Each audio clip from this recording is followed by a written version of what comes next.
Andrew Berry talked about his philosophy on roster building today.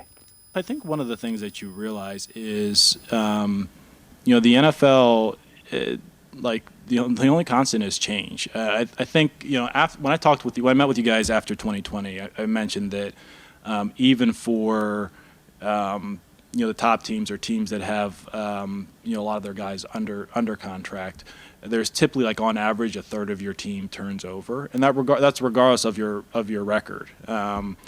And it could be more depending on the health of your roster. I mean, more like long-term health as opposed to physical health.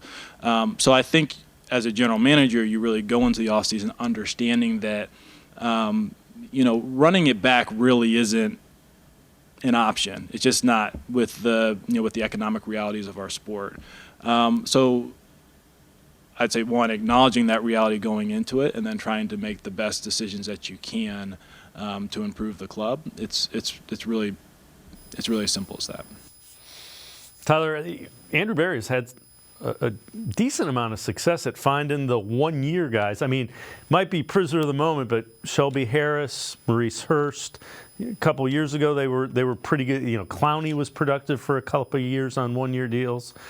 He has been good at finding veterans that can produce on one-year deals.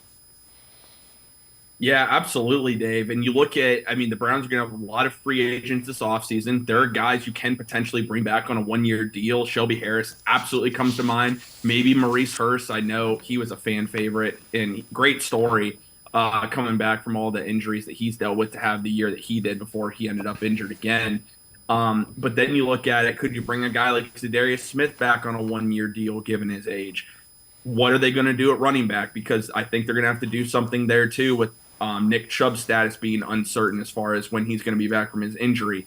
And there's going to be a lot of talent at the running back position. So there's a lot of value, I think, to be found in free agency this year. And another position to keep an eye on is wide receiver, because with the draft classes that we've seen the last couple of years and the absolute incredible one we're going to see this year, some of these guys on the free agent market at wide receiver, that money's not going to be there for them because there's no reason for a team to give a guy $20, $25 million, maybe even 15. You might be able to get a guy in a one-year, $8 million deal, things along those lines, because they're going to have to take less money in some cases just because the draft class coming up has so much talent, and a team can go out and get a cheap wide receiver that's going to be very productive for them for half the cost. So Andrew Berry is going to have a really good offseason. He's going to be able to find those guys on those one-year contracts, and you're going to see a Browns team next year similar to this year. Moving forward with the way the Browns cap is structured, with all the contracts that they're going to have, the best way to address the roster is these one-year deals. And Andrew Berry is one of the best in the business, and